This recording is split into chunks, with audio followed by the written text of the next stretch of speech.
Ideal career centre में आप सभी का इस्तकबाल है। प्रीवियस जो वीडियो मैंने बनाया था कि इंडिया में 26 मुस्लिम माइनॉरिटी मेडिकल कॉलेज एमबीबीएस के लिए कौन कौन से हैं, उसका कट ऑफ और बहुत सारा मैंने उसमें दिया था, उसके डिस्क्रिप्शन बॉक्स में लिंक दे रखी है। तो आप सभी का थैंक्स के तकरीबन 1,25,000 लोगों ने 5 दिन के अंदर उस वीडियो को देखा। कमेंट्स भी बहुत सारे आए। वो 30 मिनट के वीडियो में लास्ट के 2 मिनट में मैंने एक ऑप्शन दिया था बांग्लादेश एमबीबीएस का। तो बहुत सारे लोगों के कॉल और मैसेजेस आए कि सर बांग्लादेश एमबीबीएस एडमिशन पर एक वीडियो बनाइए।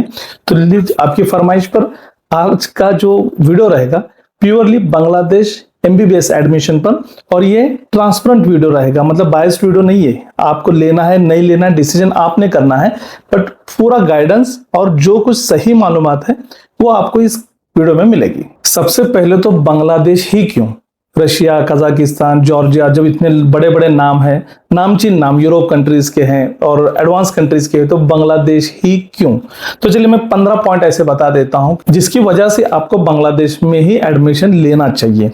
नंबर 1, बांग्लादेश का जो करिकुलम है वो इंडियन करिकुलम है, मतलब 4.5 इयर्स का हमारे यहाँ जो कोर्स है वहाँ 4.5+1, बांग्लादेश में 5+1, मतलब 6 साल का कोर्स है, 1 साल की इंटर्नशिप।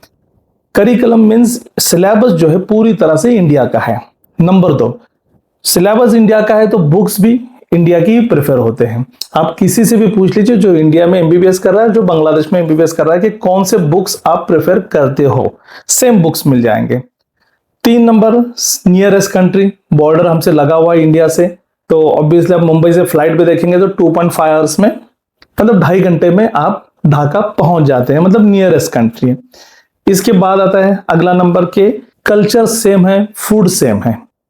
अगर फूड की बात करें तो वहां पर सब कुछ आपको मिलेगा, वेज नॉनवेज वालों के लिए तो कोई प्रॉब्लम नहीं, चिकन डे नाइट रहता है। बट मैंने यहाँ पर इंडिया में जो कर्नाटक से रिगार्डिंग या बहुत सारे जो कंप्लेंट्स आते हैं कि फूड बिल्कुल भी अच्छा नहीं, एटलीस्ट उससे तो 10 गुना अच्छा फूड आपको बांग्लादेश में मिलेगा। अब ऑब्वियसली जाहिर बात है कश्मीर से लेकर कन्याकुमारी तक हर स्टेट के स्टूडेंट्स वहां रहते हैं, तो सबका फूड एक जैसा तो होगा नहीं। इंडिया में हमारा कल्चर फूड का अलग अलग है, तो राइस ये फेवरेट होगा। हाँ, रोटी भी मिलेगी, बट चपाती जो हमारे महाराष्ट्रन स्टूडेंट्स या कहीं पर भी लेते हैं तो चपाती वहां पर नहीं मिलेगी, आपको बनानी पड़ेगी। आटा मिल जाता है जिसको लाल आटा कहा जाता है। कल्चर सेम होने की वजह से जो इंडियन हॉलीडेज होते हैं वो वहां पर भी है, जैसे दुर्गा पूजा के वक्त छुट्टी मिलती है, रमजान के वक्त छुट्टी मिलती है, ईद के वक्त छुट्टी मिलती है, मतलब हॉलीडेज जो होते हैं सेम होते हैं, तो ये कल्चर सेम है। इसमें आपको एक बात बता दूं कि बांग्लादेश का जो आपको वीजा स्टूडेंट को मिलता है वो मल्टीपल टाइम्स होता है, मतलब जितनी बार चाहे उतनी बार स्टूडेंट जब चाहे तब इंडिया में आ सकता है, जब चाहे तब जा सकता है। ये एक पॉइंट होगा। अब नेक्स्ट पॉइंट है, हर एक कॉलेज से कनेक्टेड जो हॉस्पिटल है वो 300 to 500 बेडेड हॉस्पिटल है, और ये 300 to 500 बेडेड हॉस्पिटल हमेशा फुल रहते हैं, क्योंकि ऑब्वियसली पॉपुलेशन इंडिया की तरह ही बांग्लादेश में भी ज्यादा है, और पॉपुलेशन जहां ज्यादा होती है तो वहां पर क्लिनिकल एक्सपोजर जो आपको मिलेगा बहुत ज्यादा मिलेगा। अब क्लिनिकल एक्सपोजर की जब बात आती है तो ये बात बता दूं कि लाइव बॉडी पर ही मिलेगा आपको, मतलब ओरिजिनल बॉडी पे मिलेगा। लाइव बॉडी मतलब वो जिंदा बॉडी पर कोई नहीं करता, बट ओरिजिनल बॉडी पे आपको मिलेगा। कोई आपको कैडेवर वगैरह जो रहता है प्लास्टिक वगैरह का, उसकी जरूरत यहाँ पर नहीं है। सबसे अच्छी बात, बांग्लादेश में जो लोकल स्टूडेंट्स होते हैं, जो बांग्लादेशी प्लस जो फॉरेनर स्टूडेंट्स हैं, इंडिया के स्टूडेंट को वहाँ फॉरेनर कहा जाता है, एक अच्छी बात है। तो जो इंडिया के या नेपाल, बांग्लादेश छोड़कर जितने भी कंट्रीज के स्टूडेंट्स बांग्लादेश में आते हैं उन सबको और लोकल स्टूडेंट को एक ही क्लास में पढ़ाया जाता है, अलग अलग नहीं पढ़ाया जाता, क्योंकि एजुकेशन की जो क्वालिटी है वो वहां पर सेम ही है, जैसे इंडिया की सेम वैसी है। पैटर्न भी सेम है, सब कुछ जैसे आइटम होता है, फिर कार्ड होता है, फिर उसके बाद में प्रॉफ एग्जाम होता है, ये सारी चीजें वाइवा जिसे हम कहते हैं, सेम पैटर्न होगा। लेकिन जो 300 to 500 बेडेड हॉस्पिटल्स जो है ना, ये हमेशा फुल होते हैं, ओपीडी भी फुल होती है, तो क्लिनिकल एक्सपोजर बहुत ज्यादा मिलता है। डिजीज पैटर्न सेम होते हैं, जैसे हमारे इंडिया में टाइफाइड, मलेरिया, चिकनगुनिया वगैरह जो भी बीमारी है, सेम डिजीज आपको बांग्लादेश में, क्योंकि बांग्लादेश कुछ अलग से नहीं बना है, इंडिया का ही हिस्सा था, बाद में अलग हो गया। इस कारण एक अगला पॉइंट जुड़ जाता है, वो है highest passing ratio in FMG, foreign medical graduate exam जो होती है, जिसमें जो हर एक फॉरेनर स्टूडेंट्स को देनी पड़ती थी इंडिया में लाइसेंस के लिए, अब वो नेक्स्ट बन जाएगी और अब हर किसी को देनी है, भले आप इंडिया से करो या अब्रॉड से करो, आपको एफएमजी एग्जाम देनी कंपलसरी है, नेक्स्ट एग्जाम देना कंपलसरी है। तो जो नेक्स्ट और ये जो एफएमजी एग्जाम है, इसमें पासिंग रेशियो हमेशा नंबर 1 पर बांग्लादेश का है। यूं ही हजारों स्टूडेंट बांग्लादेश नहीं जा रहे, क्योंकि अगर आप देखेंगे तो लास्ट ईयर जब बांग्लादेश में कुछ प्रॉब्लम हुए थे, तब न्यूज में हर तरफ बांग्लादेश दिखाई दे रहा था, और उसमें एक ही चीज चल रही थी कि 8,500 से ज्यादा स्टूडेंट्स बांग्लादेश में हैं। अब एक सबसे अच्छा पॉइंट यहाँ पर क्या है कि सेपरेट कॉलेजेस है गर्ल्स के लिए, विमेन कॉलेज बहुत अच्छे खासे हैं यहाँ पर, तकरीबन 6 कॉलेजेस है, जैसे सिकदर वुमेन्स कॉलेज के मैं हमेशा तारीफ करता हूँ, और भी अदीन कॉलेज है, उत्तरा विमेन कॉलेज है। तो बहुत सारे गर्ल्स कॉलेज हैं जहां पर ये ऐसा नहीं है कि वहां के जो हॉस्पिटल में सिर्फ विमेन पेशेंट्स होंगे, पेशेंट दोनों तरह के होते हैं, लेकिन जो कॉलेज जो रहेगा वो सिर्फ गर्ल्स का रहेगा। तो ये 15 पॉइंट मैंने ऐसे गिनवाए, लेकिन इससे भी ज्यादा बहुत सारे पॉइंट है जो प्लस पॉइंट है। अब निगेटिव पॉइंट मैं 3 कहूंगा कि जिसकी वजह से बांग्लादेश में आपने एडमिशन बिल्कुल नहीं लेना चाहिए, बिल्कुल नहीं। ये 3 पॉइंट में नंबर 1, यहाँ की पढ़ाई बहुत टफ है। टफ है मीन्स बच्चों को छुट्टियां बहुत कम मिलती है, बच्चों से बार बार प्रैक्टिस करवाई जाती है। तो अगर आप मेहनत नहीं करना चाहते स्टडी में, तो आप बांग्लादेश मत जाइए। सेकंड है कि यहाँ पर डिसिप्लिन और स्ट्रिक्टनेस ज्यादा है, मतलब एब्सेंटी बिल्कुल नहीं चलेगी। मतलब अगर आप कॉमन ऑफ लोगे, इंडिया आ जाओगे 8-10 दिन के लिए, तो फाइन भरोगे हो जाएगा, ऐसा नहीं। आपको एग्जाम में बैठने भी नहीं दिया जाएगा, इतना डिसिप्लिन होता है। क्योंकि वहां के प्रिंसिपल से लेके जब बच्चे पहली बैच में जाते हैं, तो प्रिंसिपल जब उनसे एड्रेस करते हैं तो एक ही बात बताते हैं कि आपने सिर्फ 5 से 6 घंटा सोना है, बाकी सिर्फ स्टडी करनी है और कुछ नहीं। तो नंबर 2 और नंबर 3 कि आपको यहाँ पर बिल्कुल भी मजा मस्ती करने के लिए, मौज मस्ती करने नहीं मिलेगा। एडवांस कंट्री नहीं है, जिसलिए आपको यहाँ पब कल्चर नहीं मिलेगा, डिस्को बार नहीं मिलेगा, शराब के अड्डे नहीं मिलेंगे, और भी जो कुछ भी वेस्टर्न कल्चर की चीजें आपको यहाँ पर नहीं मिलेगी। अगर ये 3 चीजें आप एडजस्ट कर सकते हैं तो फिर बांग्लादेश आपके लिए बेस्ट ऑप्शन है। अब सबसे पहले बात करते हैं कि फिर अगर बांग्लादेश जाना है तो एलिजिबिलिटी क्राइटेरिया क्या है। तो देखिए, मैं आपको एक ही बात बताऊं कि हर चीज में इनके नॉर्म्स जो होते हैं थोड़े से स्ट्रिक्ट हैं। मतलब बांग्लादेश का जो एजुकेशन पॉलिसी जो है वो अच्छा है, और वहां पर बहुत सारे रूल्स को फॉलो किया जाता है। जैसे कि यहाँ पर बांग्लादेश में अगर इंडियन स्टूडेंट को एडमिशन लेना है, तो सबसे पहला कि आपको 10th और 12th ये दोनों के मार्क्स देखे जाते हैं। दोनों में आपको 60% प्लस स्कोर होना चाहिए, और 12th में बायोलॉजी में 60 प्लस कंपलसरी। एक सीजीपीए स्कोर निकाला जाता है 7, मतलब 3.5 3.5, तो ये स्कोर जरूरी है। सेकंड कि आपका बायो में 60 प्लस होना ही चाहिए, क्योंकि बायोलॉजी मेडिकल फील्ड के लिए बायोलॉजी बहुत जरूरी है। तो अगर बायो में आपके मार्क्स कम है तो ये आप मुश्किल में आ सकते हैं, आपके लिए बांग्लादेश का ऑप्शन फिर क्लोज हो जाता है। थर्ड वन कि बांग्लादेश में गैप सिर्फ मैक्सिमम 1 साल का ही वैलिड है। मतलब अगर आप 22 में अगर पास आउट हुए हैं, फिर उसके बाद में 23 में आपने रिपीट किया, फिर 24 में रिपीट किया, और फिर आप बांग्लादेश में आना चाहते हैं तो नहीं जा सकते। मैक्सिमम गैप जो रहेगा आफ्टर 12th 1 ही साल का गैप को कंसीडर किया जाएगा। जैसे मान लीजिए अगर 25 में अगर आपको एडमिशन लेना है 2025 में, तो आप 23 या 24 के पास आउट होना जरूरी है, तभी आप इसमें एडमिशन ले सकते हैं।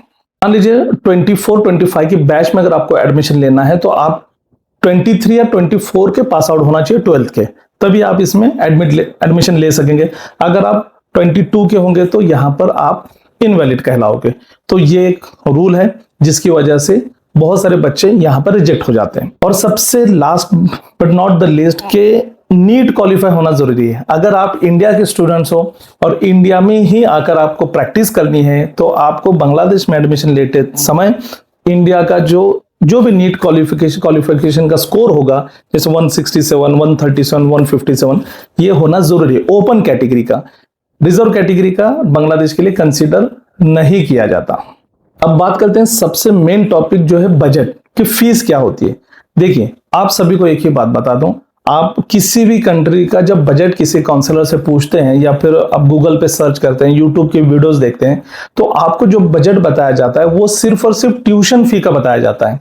फिर उसमें हॉस्टल एकोमोडेशन की फीस अलग होती है, फूड चार्जेस अलग होते हैं, फिर एसी चार्जेस अलग होते हैं, और बहुत सारे सर्विसेज होते हैं जिसके चार्जेस अलग होते हैं जो आपको शुरुआत में नहीं बताया जाता।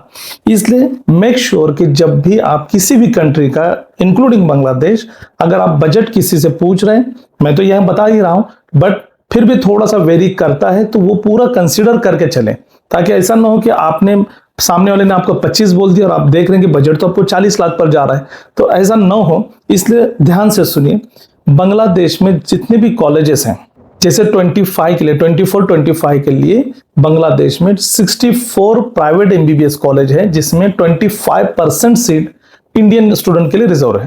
तो इस 25% सीट पर अगर आपको एडमिशन लेना है तो हर एक कॉलेज की फीस वेरी करती है। लेकिन कितना वेरी करती है तो देखिए, $37,000 बांग्लादेश की हर एक कॉलेज की फीस जो होती है वो डॉलर में होती है। वहां की करेंसी टका है, इंडिया की करेंसी इंडियन रुपीस है। तो ये जो फीस चार्ट आप देखेंगे तो ये फीस है $37,000 और किसी की 40,000, मैक्सिमम का अगर एवरेज पकड़ते हैं तो $40,000 होती है एवरेज। कुछ कॉलेजेस चुनिंदा कॉलेज हैं जिनका $45,000 $50,000 तक भी फीस जाती है। तो उस हिसाब से वहां पर इंफ्रास्ट्रक्चर भी और सर्विसेज भी, एम्यूनिटीज भी आपको मिलते हैं। अब बात आती है कि जब डॉलर में है तो फिर फीस इंडियन रुपीस में कैसे काउंट करें, तो आप इंडियन रुपीस वर्सेस डॉलर का देखेंगे तो लास्ट ईयर 83 था, उसके पहले 80 रुपीस था। अब भारत महासत्ता बनते जा रहा है और हमारा डॉलर के मुकाबले रुपया भी छलांग मारते जा रहा है, 85 रुपीस हो गया। तो मैं यही कहूंगा आप सबको कि 85 रुपीस मानकर चलिए, ताकि इसमें फिर जो ट्रांजैक्शन चार्जेस होते हैं जो आप बैंक थ्रू या फिर किसी मल्टी मनी फॉरेक्स से अगर जब ट्रांसफर करते हैं तो वहां पर कुछ चार्जेस लगते हैं, जीएसटी लगता है। इसलिए $1 इक्वल टू 85 इंडियन रुपीस पकड़कर चलिए। तो फिर मोटा मोटी अगर आप देखेंगे $40,000 अगर आप पकड़ते हैं तो आपका 34 लाख रुपीस तक अच्छे से अच्छे टॉप कॉलेजेस में एडमिशन हो जाता है। ये जो मैंने फीस बताया ये इंक्लूडिंग हॉस्टल है। 90% जो कॉलेजेस हैं यहां पर जो फीस बताई जाती है वो इंक्लूडिंग हॉस्टल होता है। अब बात आती है सिर्फ मेस की, तो ऑब्वियसली जैसे अगर इंडिया से कंपेयर करेंगे तो इंडिया में सबसे लोवेस्ट स्कोर पर अगर कहीं एडमिशन मिलता था या भी मिलता है तो वो उत्तर प्रदेश है, जहां की फीस जो है 12 लाख रुपीस पर ईयर है ट्यूशन फीस। तो अगर इसे भी हम अगर मल्टीप्लाई करते हैं 4.5 से तो लगभग 54 लाख हो जाता है। अब वहां के हॉस्टल मेस की अगर आप बात करते हैं तो 1 लाख से लेके 1,50,000 तक होता है। तो वो अगर हम पकड़ते हैं इसमें तो अराउंड 60 लाख सब मिलाकर हो जाता है। तो वही चीज यहां पर भी लागू होती है कि अगर आपका हॉस्टल छोड़कर अगर मेस अगर हम इसमें ऐड करते हैं $50 पर मंथ, तो मोटा मोटी 85 से अगर पकड़ेंगे तो भी 4 से 5 हजार होता है, मतलब 60,000 पर ईयर के हिसाब से फिर 5 साल के तो ये 3 लाख रुपए हो जाते हैं। तो 34 इंटू 3+3 37 लाख, ये सारा इंक्लूडेड होता है। अब इसमें एक बात आपको बता दूं, ये आपके सामने जो foreign students admission for MBBS course का जो बजट आपके सामने है यूएस बांग्ला कॉलेज का है, एग्जाम्पल के तौर पर मैंने आपके सामने रखा हूं। तो इसमें आप देखिए कि टोटल कोर्स की फीस जो है $40,000 है, including development fee, tuition fee, registration fee, accommodation fee without food and maintenance और not included university exam fees. मतलब समझ में आ गया कि हर एक कॉलेज जब अपना फीस स्ट्रक्चर देता है तो उसमें मेंशन करता है कि ये जो फीस का पैकेज दिया हुआ है आपको, इसमें क्या क्या इंक्लूड है और क्या क्या एक्सक्लूड है, तो उसको ध्यान से पढ़िए। जैसे सिकदर वुमेन्स कॉलेज का ये फीस स्ट्रक्चर है, अगर इसमें अगर पढ़ेंगे तो इसमें सारा फीस जो है, इसमें रजिस्ट्रेशन फी भी इंक्लूड है, ढाका यूनिवर्सिटी देखिए यहां पर पढ़ सकते हैं हम। Total amount for the course is $42,000 only, which include 1,000 as a government fees, $1,000 as Dhaka University registration fee, an amount of $100 per month for fooding charge shall have to be paid। मतलब यहां पर आपको hostel भी free है, उसी के साथ में रजिस्ट्रेशन जो है ढाका डीजे में रजिस्ट्रेशन भी आपको की फीस भी इंक्लूड है, अदर फीस भी इंक्लूड है। अगर यहाँ पर अगर आपको एसी चाहिए, अगर बहुत से लोगों को ह्यूमिडिटी बर्दाश्त नहीं होती तो आप एसी ले सकते हैं, $50 पर मंथ है। देखिए जैसा आपको लाइफस्टाइल चाहिए वैसा आपको खर्च करना पड़ता है, फिर वो बांग्लादेश क्यों ना हो, ढाका हो या फिर मुंबई हो, इंडिया हो, कहीं पर भी ऑल ओवर वर्ल्ड में आपको जिस तरह की लाइफस्टाइल चाहिए उस हिसाब से आपको पैसा खर्च करना पड़ेगा। बट बांग्लादेश के बारे में मैं यही कहूंगा कि यहाँ पर जो इंडिया के लाइफस्टाइल आपका है वो मेंटेन रख सकते हैं आप, कोई दिक्कत नहीं आती, और इतना कुछ महंगा कुछ भी नहीं, अफोर्डेबल है सब कुछ आपको। इंडिया रुपीस की, इंडिया महंगाई का जो रेशियो है वो इंडिया से भी अच्छा है, मतलब सब कुछ सस्ता मिलता है आपको। तो ये हो गई पूरे कोर्स की फीस की बात। लेकिन एक निगेटिव पॉइंट कहेंगे एज पर क्लाइंट के पर्सपेक्टिव से कि पहले साल ज्यादा फीस ली जाती है। मतलब मान लीजिए अगर 40 लाख रुपीस फीस है 5 साल की, तो इक्वल इंस्टॉलमेंट में 40 लाख को डिवाइड नहीं किया जाता, पहले साल में ही डबल फीस ली जाती है। मतलब मोस्टली पहले साल में आपको 12 से 15 लाख, मतलब अगर आपको $40,000 अगर फीस है तो 15,000 से लेके $20,000 आपको पहले साल में ही पे करने होते हैं। रीजन सिंपल है, देखिए अगर वो ऐसा नहीं होगा तो इंडियन स्टूडेंट ने इससे पहले किया था कि कॉलेज ले लिया, छोटी मोटी अमाउंट पे की, कॉलेज की सीट बुक हो गई, और उसके बाद में जब इंडिया में मिला तो वहां से छोड़ दिए, मतलब आप वहां पर ज्वाइन नहीं हुए। अब वो सीट उनकी वेकेंट चली गई। रीजन जैसे मैंने पहले ही कहा कि ढाका में रूल्स रेगुलेशन बहुत ही स्ट्रिक्ट है। जिस तरह से इंडिया का कट ऑफ डेट होता है कि कट ऑफ डेट के बाद में जो वेकेंट रही सीट वो वेकेंट रहती, सेम उसी तरह बांग्लादेश में भी डीजीएमई के रूल्स के अनुसार अगर कोई सीट कट ऑफ डेट के बाद में वेकेंट होती है तो वेकेंट ही मानी जाती है। अब इसके लिए डीजीएमई का रजिस्ट्रेशन सबसे जरूरी है। नीट एलिजिबिलिटी का तो मैंने बता दिया। एडमिशन प्रोसेस की अगर बात करते हैं तो सबसे पहले आपने डीजीएमई का रजिस्ट्रेशन करना चाहिए। अगर आपने रजिस्ट्रेशन नहीं किया है तो उसके बाद में अगर एक बार कट ऑफ डेट चली गई, फिर कितनी ही सीट खाली हो, वेकेंट हो, आप चाहिए उतना पैसा भी देना चाहते हैं तो भी एडमिशन नहीं होगा, क्योंकि रजिस्ट्रेशन मैंडेटरी है, कंपलसरी है। तो इसके लिए किस तरह से प्रोसेस होती है एडमिशन की? सिंपल प्रोसेस है, आपने किसी न किसी कंसल्टेंट से जुड़ना है, क्योंकि बांग्लादेश के जितने भी कॉलेजेस हैं हर कॉलेजेस का कोई ना कोई ऑफिशियली कंसल्टेंट होता है जिसके थ्रू वो एडमिशन करते हैं। रीजन क्या है कि आप जब फॉर्म फिलअप करते हैं तो वहां पर देखिए क्लॉज होता है लीगल गार्डियन और दूसरा होता है लोकल गार्डियन, मतलब आपके लोकल गार्डियन वहां पर कौन हो गए। तो बहुत सारी चीजें हैं जिसको समझने के लिए मैं इतना ही कहूंगा। ये हमारा नंबर है, इस नंबर पे आप कभी भी कॉल करें, आपको पूरा गाइडेंस दिया जाएगा, पहली चीज।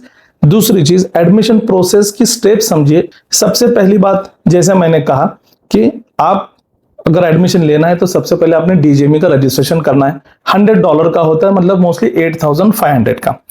उसके बाद में आपने कॉलेज सिलेक्ट करना है, आपको जो कॉलेज अच्छा लगता है, मैं लिस्ट डिस्क्रिप्शन बॉक्स में लिस्ट दे दूंगा सारे कॉलेजेस की। तो 64 कॉलेजेस में आपकी पसंद, अगर आपको गर्ल्स कॉलेज चाहिए तो वो लीजिए, आपको ढाका सिटी में चाहिए तो वो ले सकते हैं। ढाका सिटी के बाहर भी बहुत सारे कॉलेजेस हैं।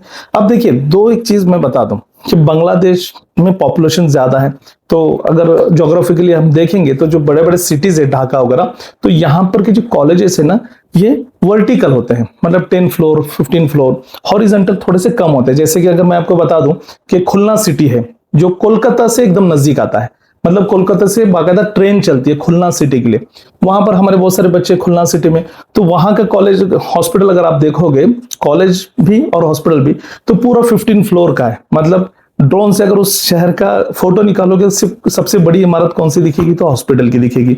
लेकिन इससे कोई फर्क नहीं पड़ता, क्योंकि अंदर आपका सब कुछ एक ही जगह पर होता है। तो आपने कॉलेज सिलेक्ट कर दिया, कॉलेज से आपको ऑफर लेटर आ जाता है। जब आपको ऑफर लेटर आता है तो उसके बाद आपने जो सीट बुकिंग अमाउंट होती है, वो अमाउंट जैसे $5,000 होगी तो $5,000 आपने पे करनी है। अब ये चाहे तो आप कॉलेज के अकाउंट में पे कर सकते हैं या फिर कंसल्टेंट के थ्रू कैश भी देकर पे कर सकते हैं। इसमें मैं अब बिल्कुल किसी को नाम नहीं रखूंगा, क्योंकि रीजन है कि ट्रांजैक्शन में थोड़ा प्रॉब्लम होता है। अदर कंट्री के जब हम ट्रांजैक्शन करते हैं तो मल्टी मनी फॉरेक्स से भी अगर आपको करना है तो स्टूडेंट के पेरेंट का पैन कार्ड चाहिए। पैन कार्ड में अगर नाम मैच नहीं हो रहा, आधार कार्ड से लिंक नहीं है तो नहीं होगा। तो इसलिए सिंपल देखिए, हमने तो एक ही सिस्टम किया, हमारे आइडियल करियर सेंटर का जो अकाउंट है उस अकाउंट से चाहिए उतना ट्रांसफर हम कर पाते हैं। इसलिए हमारे जितने भी स्टूडेंट्स होते हैं वो कैश या चेक से हमारे अकाउंट में डाल देते हैं और हम विद इन 1 आवर ट्रांसफर कर देते हैं। तो इससे कोई नहीं प्रॉब्लम, बस आपको रिसीट कॉलेज की मिलनी चाहिए, सॉफ्ट कॉपी और हार्ड कॉपी। तो रिसीट अगर आप कॉलेज को भी डायरेक्ट पेमेंट करते हैं या फिर कंसल्टेंट के थ्रू भी करते हैं तो रिसीट जरूर लीजिए, कि रिसीट बहुत ही मायने रखती है। अब इसके बाद का जो पेमेंट होता है वो आप जब ज्वाइन करते हैं तब, तो ज्वाइनिंग में आप जाएंगे तो जैसे $40,000 अगर आपका खर्च है टोटल कोर्स का, तो उसमें से $15,000 आपको पहले साल पे करने हैं। तो आपने $5,000 सीट बुकिंग का दे दिया। अब जब कॉलेज स्टार्ट हो जाएंगे, जिस दिन आप वहां पर जाएंगे, तो उस वक्त आपने $10,000 पे करने हैं, मतलब $15,000 आपने पे कर दिए। अब बचे $25,000। तो ये इक्वल इंस्टॉलमेंट में होता है। तो किसी के इक्वल इंस्टॉलमेंट 6 होते हैं, किसी के 8 होते हैं, मतलब 6 मंथ के इंस्टॉलमेंट होते हैं। तो 4, 6, 8 हर एक के अलग अलग इंस्टॉलमेंट होते हैं। तो ये इजी होता है आप सबके लिए।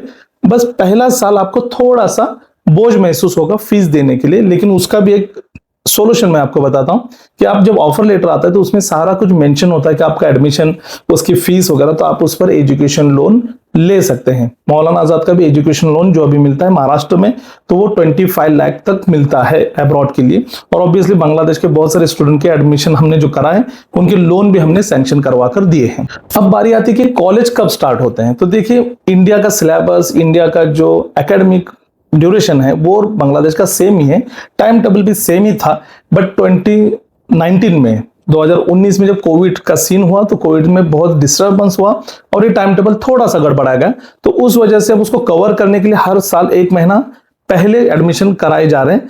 एक सिंपल इसमें अगर आपको समझाऊं तो इंडिया में नवंबर दिसंबर में एडमिशन होते हैं, और वही एडमिशन बांग्लादेश में मई या जून में होते हैं।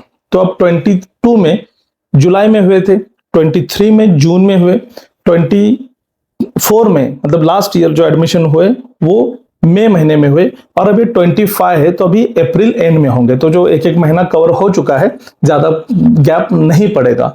तो ये गोल्डन अपॉर्चुनिटी है किसके लिए, जैसे कि आज कितनी तारीख है, 9 मार्च 2025। अब जो स्टूडेंट्स नीट की प्रिपरेशन कर रहे हैं, रिपीटर्स की बात कर रहा हूं, अगर इस साल 2004 में 2025 को जो नीट दे रहा है, उसको अगर बांग्लादेश में एडमिशन लेना है तो वो अगले साल जाएगा अप्रैल में। बट अभी जो नीट रिपीटर्स है, जो नीट दे रहे हैं और वो 12th पास आउट 23 या 24 के हैं, तो उनके लिए गोल्डन अपॉर्चुनिटी है। इसमें गोल्डन अपॉर्चुनिटी क्या है कि अभी आप नीट की तैयारी कर रहे हैं, अभी फौरन से पेशतर आप ढाका का डीजेएमई का रजिस्ट्रेशन करवाइए, क्योंकि आपका रजिस्ट्रेशन हो गया तो जरूरी नहीं कि आपको जाना ही है। फिर 4 मई को आप एग्जाम दीजिए। 4 मई को शाम में आंसर की हम पब्लिश कर देते हैं। आंसर की से अपने मार्क्स टटोलिए। अगर आपको इंडिया में एडमिशन मिलने के बराबर के या उसके नजदीक मार्क्स मिल चुके हैं, स्कोर अगर आपका उतना आ रहा है, तो बांग्लादेश जाने की जरूरत नहीं है। लेकिन अगर आपका स्कोर एक्सपेक्टेशन से बहुत कम आ रहा है और आप बांग्लादेश फिर जाना चाहते हैं, तो रजिस्ट्रेशन आपने ऑलरेडी कर रखा है, हम आपका वीजा सब कुछ आपको फ्री में बना के दे रहे हैं। 5 मई को बैग उठाना है, चलो बांग्लादेश, चलो ढाका। ये इतना सिंपल ऑप्शन है, ठीक है। तो जो भी स्टूडेंट्स और पेरेंट्स भी ध्यान से सुने, जो 23 और 24 के पास आउट हैं, 12th पास आउट, तो पिछले नीट के स्कोर पर वो एडमिशन ले सकते हैं, और चाहे तो ये नीट की एग्जाम देकर फिर बांग्लादेश को जा सकते हैं, क्योंकि लास्ट ईयर की जो बैच है वो स्टार्ट होने जा रही है 25 अप्रैल को। 25 अप्रैल या उसके 4-5 दिन पहले 20 अप्रैल भी पकड़ सकते हैं, उस वक्त स्टार्ट हो जाएगी। तो आपको बेनिफिट ये होगा कि आपका 1 साल एकेडमिक ईयर पूरी तरह से बच जाएगा। आइडियल करियर सेंटर के नंबर है, मेरा भी नंबर यहां पर दिया गया, आप जब चाहे सुबह 11 से रात 11 के बीच कॉल कर सकते हैं। इसमें एक ही बता दूं कि आइडियल करियर सेंटर एक सोशल प्लेटफॉर्म है। तो हमने एक अनाउंसमेंट भी की थी, पिछले भी हमारे जो ग्रुप में जुड़े हैं उन सबके लिए, उन सबको पता है, फिर भी आपको बता दूं कि अगर आप बांग्लादेश जाना चाहते हैं, स्पेशली गर्ल्स की बात कर रहा हूं, अगर जाना चाहते हैं, बॉयज के लिए भी कोई दिक्कत नहीं, अगर आप बांग्लादेश जाना चाहते हैं तो आपके लिए पूरी काउंसलिंग फ्री ऑफ कॉस्ट होगी, आपको पूरा गाइड किया जाएगा। उसी के साथ में आपका पासपोर्ट निकाल कर दिया जाता है, वीजा आपको फ्री में निकाल कर दिया जाएगा, क्योंकि वीजा के भी चार्जेस होते हैं, पर ये आइडियल टीम बेयर करेगी। और उसी के साथ में आपका जो डीजेएमई का रजिस्ट्रेशन जो है वो भी करा कर दिया जाएगा, सिर्फ आपको जो गवर्नमेंट के चार्जेस है वही पे करने हैं। तो अगर आप आना चाहते हैं तो इस नंबर पे कॉल करें। अब इसी के साथ में फिर जो दूसरे कंट्रीज हैं, दूसरे कंट्रीज के बारे में भी नेक्स्ट वीडियो में हम बात करेंगे। फिलहाल यही कहूंगा, बांग्लादेश सेफ है, कोई प्रॉब्लम नहीं। अब जो न्यूज आप देख रहे हैं उस न्यूज के बारे में मैं इतना ही कहूंगा कि जो बच्चे वहां पर है, आप कभी भी मुझे बताइए, मैं उनके नंबर आपको दे देता हूं, आप उनसे बात कीजिए, उनके पेरेंट्स से बात कीजिए। और कितना भी हंगामा हो जाए, युद्ध हो जाए, सारी मुसीबतें एक साथ आ जाए तो भी ले देकर सबको आना किधर है, हॉस्पिटल में। इसलिए hospital is the safest place in the war, ये पहली चीज समझ लीजिए। और कहाँ कुछ नहीं हो रहा है, यूक्रेन, जब आप जाते हैं रशिया की बात करते हैं तो यूक्रेन के हालात आप सबने देख चुके हैं। कजाकिस्तान में भी बीच में प्रॉब्लम हुआ था, वियतनाम में भी कुछ इंसिडेंट्स हुए। तो ये हादसा हर जगह होते रहेंगे। लेकिन एक बात बता दूं कि बांग्लादेश में जो कुछ भी हुआ उसमें जो था स्टूडेंट्स और गवर्नमेंट के बीच था। इस बीच किसी भी स्टूडेंट को, जो मेडिकल स्टूडेंट्स हैं या फिर हॉस्पिटल कॉलेजेस को, एक खरोच तक नहीं आई, किसी भी तरह का कोई प्रॉब्लम नहीं आया और ना अभी आ रहा है ना आगे आएगा। अच्छा, जो बात है पॉलिटिकल स्टेबिलिटी की, तो देखिए वो तो ऑब्वियसली होती रहती है और हो जाएगी। जैसे दिल्ली के इलेक्शन के पहले अगर आप देखेंगे तो न्यूज चैनल पर बांग्लादेश पूरी तरह से बहुत ही निगेटिव हो चुका था। अब इलेक्शन खत्म हुआ, अब पॉजिटिव हो गया। तो ये सारी चीजें चलती रहेगी। आप प्रिंट मीडिया, इलेक्ट्रॉनिक मीडिया पे मत जाइए, जो फैक्ट है उसको कंसीडर कीजिए। देखिए, मैं एक ही बात बताऊंगा, अच्छा डॉक्टर अगर बनना है प्रैक्टिस ज्यादा होनी चाहिए, और प्रैक्टिस ज्यादा तभी मिलेगी जब क्लिनिकल एक्सपोजर अच्छे कॉलेज और अच्छे हॉस्पिटल में आपको मिलेगा, और ये बांग्लादेश से ज्यादा और कहीं आपको नहीं मिल सकता। तो मैं आपसे यही कहूंगा कि जो चाहते हैं बांग्लादेश जाना, कांटेक्ट करें। और दूसरी चीज, इंडिया से रिगार्डिंग ऑल ओवर इंडिया के जितने भी कॉलेजेस का फीस स्ट्रक्चर या बजट का है, उसका एक वीडियो अगले इसमें मिल जाएगा। तो आप जरूर इस चैनल को सब्सक्राइब कीजिए। Thank you.